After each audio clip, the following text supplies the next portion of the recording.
What's up everybody, it's Jeremy here from Ocean Bound, and it's spring up here in Boston. We're finally getting some warmer temperatures. I just started wearing a 4-3 wetsuit, and I've had a few sessions where the air temperature has been over 70, and the water, I mean, it's still chilly. It's like 47 degrees Fahrenheit, but it should rise to 50 within the next week and a half.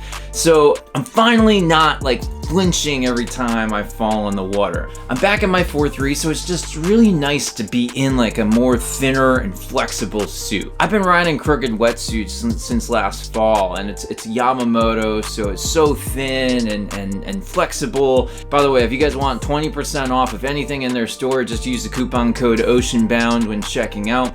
And they're only sold in the USA. So my current focus is the Parawing. You know, I haven't done a lot of it since the fall, and I've been waiting for warmer temperatures to kind of get back into it. I just counted, and I had 8 sessions in the past 2 weeks or so.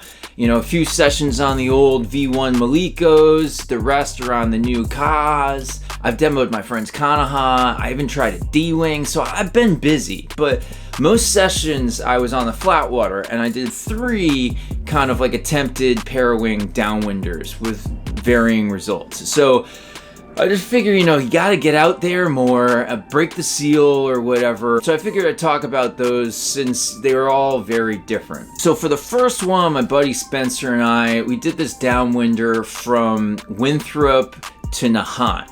And this really needed to be worked out to see if it was possible. It's a quick bay run. It's right in our backyard. Driving from the bottom to the top is just, relatively easy. We could potentially hit it multiple times in the row. So we hit it. It was about 3.5, 4 miles, as the crow flies from the start to the finish. And we were really hoping that bumps would kind of develop in the middle of the bay out there and we could ride those. But man, both of us started out in our 5.1 meter Malikos, and as soon as we got kind of out in the middle, the wind started to crank. And now I was okay because I brought a backup. I brought my 2.9 meter with me. So when I switched to that, everything was pretty fine on my end. But Spencer only had a 5.1 meter. So it was just a nuking way for him to finish. I remember one time we were passing each other and he yelled, "We gotta get to shore, now!"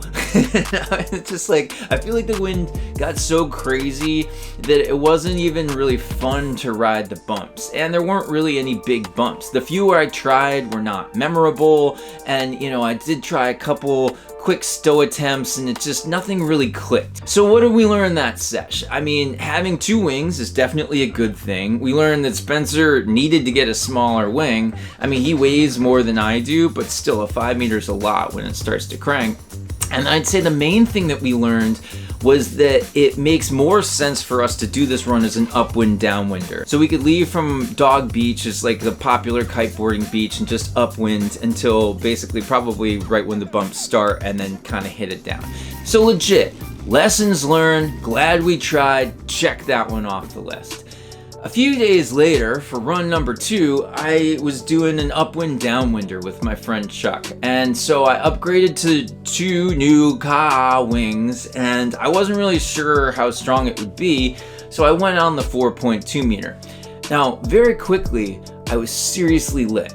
And I didn't bring a harness or a backup wing for some reason. I thought I would man it out the whole time. It was a 2-mile slog upwind, and by the time I got there, I could barely grip anything. My hands were just so toasted. The new bar is a lot better to ride 2-handed. To me, Parawing's always been a more one-handed thing, and I feel like the new BRM bar is very balanced. I can use 2 hands on it, and I had to give my wrists a break because I totally lost my grip.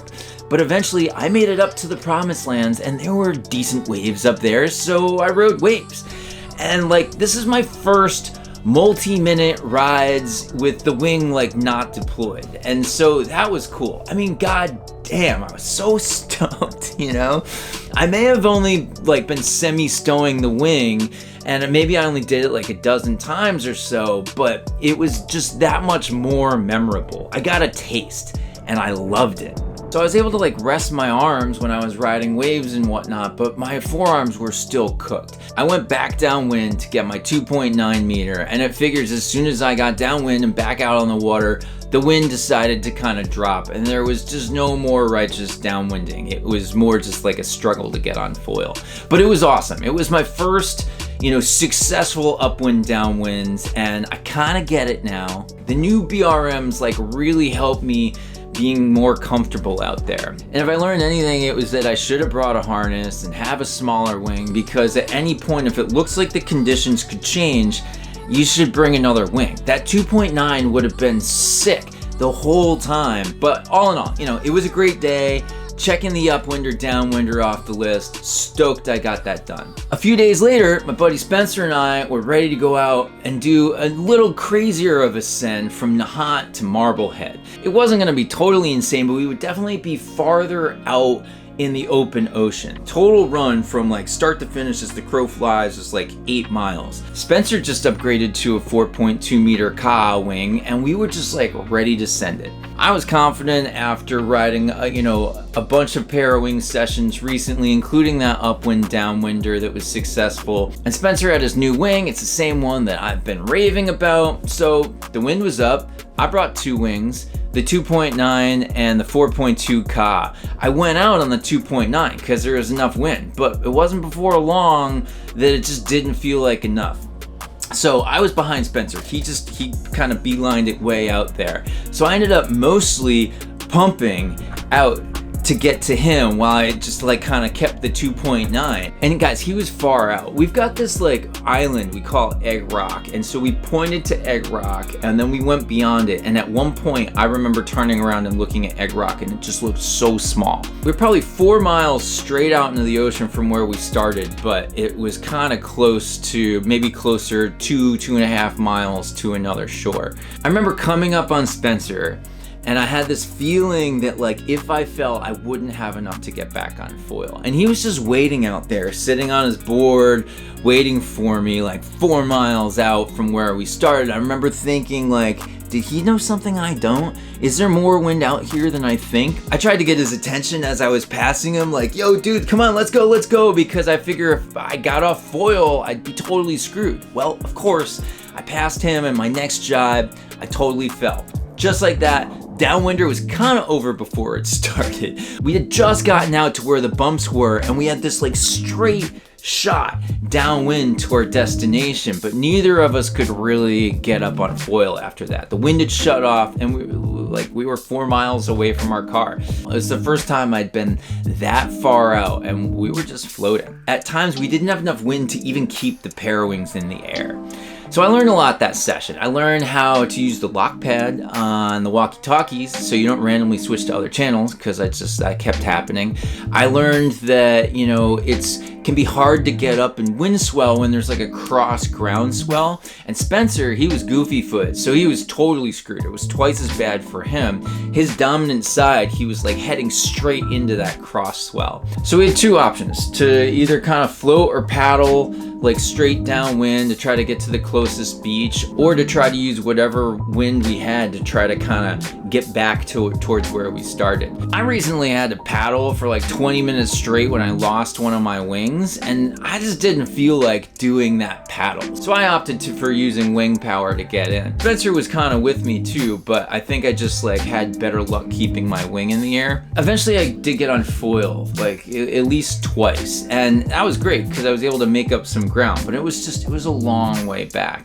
I couldn't exactly make it back to where we started, but I ended up going to Lynn, and then I had to do like this long walk over the whole Nahant beach to get back to my car. It was over a mile. Spencer was having trouble keeping his wing in the air. It was his first session with the Ka'a, and it was hard for him to keep it trimmed, to get it up and keep it trimmed so it stayed up. So he ended up paddling kind of downwind and going to the closest beach. It was fun. We got to go through the motions of like what happens if we get separated. I felt like we were prepared, and then other ways we weren't. It's like we kind of had to go through all of that stuff so we didn't make those same mistakes again. Both of us at the end were saying to each other like, let's never do that again. And you can't say it was a successful downwinder because we didn't reach our like destination car downwind.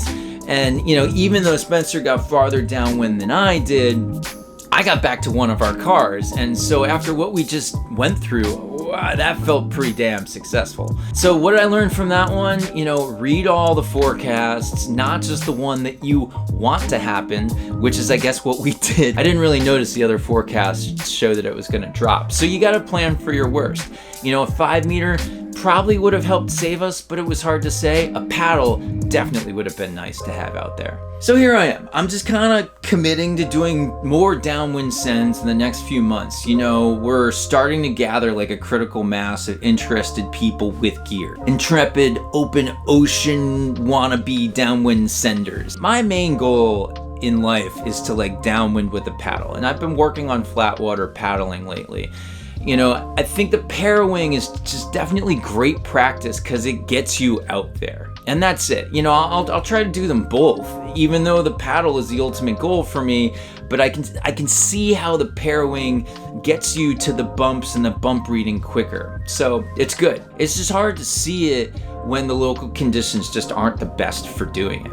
And by the way, if any of you guys are thinking about getting into the Parawing thing, there's a link in my description and you can get 5% off your first order from Board Riding Maui, BRM, if you use that. And I score some points too, so hopefully I can get a deal on future BRM wings. And so I don't know what the next one's gonna be, but I'll get another one and it'll just help feed the fire. So thanks to the people that have already clicked on that link from my last video. I really do appreciate it. And that's all I have for now. 3 Parawing downwind sends, all different results. You know, it's fun to do something different. My buddy Spencer and I just seem pretty into this path, and more are joining. So, you know, I hope it's just gonna get more and more exciting. So thanks so much for watching, everyone. I really appreciate it. If you wanna see some more of my videos and you haven't done so already, please consider clicking that subscribe button. Trying to get to 1 million subs, so any little bit helps. Drop me a comment. What do you think about Parawings? Do you have one? Do you have any of the new BRMs? You know, what do you get? What do you think?